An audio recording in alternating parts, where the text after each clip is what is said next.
સમાચાર રાજકોટમાંથી કે જ્યાં મેયર બાદ હવે સૌરાષ્ટ્ર યુનિવર્સિટીના કુલપતિની કારનો વિવાદ સર્જાયો છે। કુલપતિ ડોક્ટર ઉત્પલ જોશીએ સરકારી કારમાં સાયરન લગાવ્યું। સરકારી કારમાં સાયરન લગાડવા માટે લેવી પડે છે વાહન વ્યવહાર કમિશનરની મંજૂરી। કુલપતિએ સાયરન માટે મંજૂરી લીધી છે કે કેમ તે મોટો સવાલ છે। અગાઉ પણ એક પણ કુલપતિએ પોતાની કારમાં સાયરન લગાવ્યું નથી।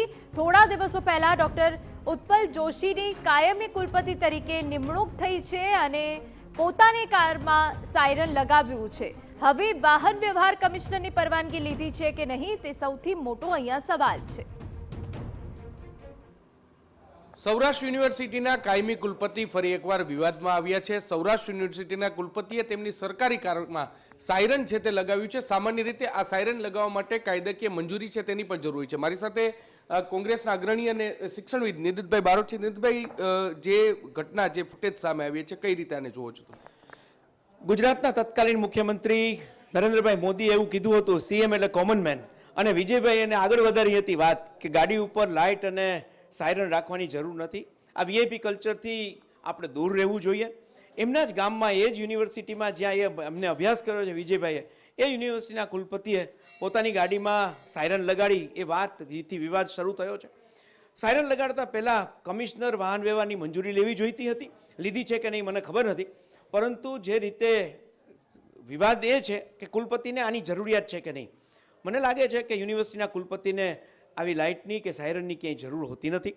એમને ક્યાંય એવી ઉતાવળ હોતી નથી, ક્યાંય પહોંચવાનું પડે એવી ઇમરજન્સી હોતી નથી। પોલીસ ડિપાર્ટમેન્ટ હોય કે મેજિસ્ટ્રેટ પાવર ધરાવનાર વ્યક્તિ હોય જેને તાત્કાલિક ક્યાંક પહોંચવાનું હોય, ઉલટું એમના કરતાં વધારે ઉતાવળ અથવા પહોંચવાની જરૂરિયાત તો વિદ્યાર્થીઓને જ્યારે પરીક્ષાના સ્થળ ઉપર પહોંચવાનું હોય ત્યારે હોય છે। 10મા 12માના વિદ્યાર્થીઓ પરીક્ષા આપવા જશે, એના વાલીઓને ઉતાવળ હશે સમયસર પહોંચવાની। મને લાગે છે આવા કોઈ પણ વાતથી યુનિવર્સિટીના કુલપતિએ દૂર રહેવું જોઈએ અને યુનિવર્સિટીનું શિક્ષણની ગુણવત્તા સુધરે એની માટેનો આપણે પ્રયાસ કરવો જોઈએ। પદાધિકારીઓ છે તે વીઆઈપી કલ્ચર એને બહુ જરૂરિયાત હોય એવું લાગી રહ્યું છે કે વીઆઈપી કલ્ચર માટેનો તેને શોખ હોય છે? શું માનો છો તમે? સામાન્યત વીઆઈપી કલ્ચર શોખ સાથે જોડાયેલું છે। એની જરૂરિયાત તો બહુ ઓછા લોકોને હોય છે। આપણે પોલીસ ડિપાર્ટમેન્ટ બધી લાલ લાઇટવાળી ને બ્લુ લાઇટવાળી ગાડી લઈને ફરતા હોય ત્યારે પણ આપણી વાત તો એવી જ હોય છે સામાન્ય પ્રજાની કે સમયે પોલીસ હાજર નહોતી। જેને સમયે હાજર રહેવા માટે એને વધારાની સગવડતા આપી છે એ પણ નથી પહોંચી શકતા, તો બાકીના લોકોને લાલ લાઇટ અથવા સાયરન એ ચોક્કસ શોખ માટેનો વિષય હોય છે, એની ઉતાવળ માટેનો વિષય નથી। સાયરનનો શોખ ધરાવતા કુલપતિ આ સાયરન હટાવવા જોઈએ, શું માનો તમે? ચોક્કસ કોઈ પણ બાબતમાં જ્યાં વિદ્યાર્થીઓ તમને આદર્શ તરીકે જોતા હોય, તમને ફોલો કરતા હોય, ત્યારે તમારો વ્યવહાર ને વર્તન એવું જ હોવું જોઈએ કે જે વિદ્યાર્થીઓને ગમે। સાયરન દૂર થવી જોઈએ હું ચોક્કસ માનું છું। સ્પષ્ટપણે એટલે કોંગ્રેસના અગ્રણી નિદિતભાઈ બારોટ છે તેઓ સ્પષ્ટપણે કહી રહ્યા છે કે વીઆઈપી કલ્ચર છે તે હટાવવાની રાજ્ય સરકાર દ્વારા પણ અનેકવાર જાહેરાત છે તે કરવામાં આવી છે। ત્યારે કુલપતિ કે જેમને કોઈ પણ પ્રકારના ઇમરજન્સી કામ છે તે ખૂબ જ ઓછા હોય છે ત્યારે તેમને આ સાયરન છે તે આપમેળે હટાવવો જોઈએ તેવું તેમનું માનવું છે।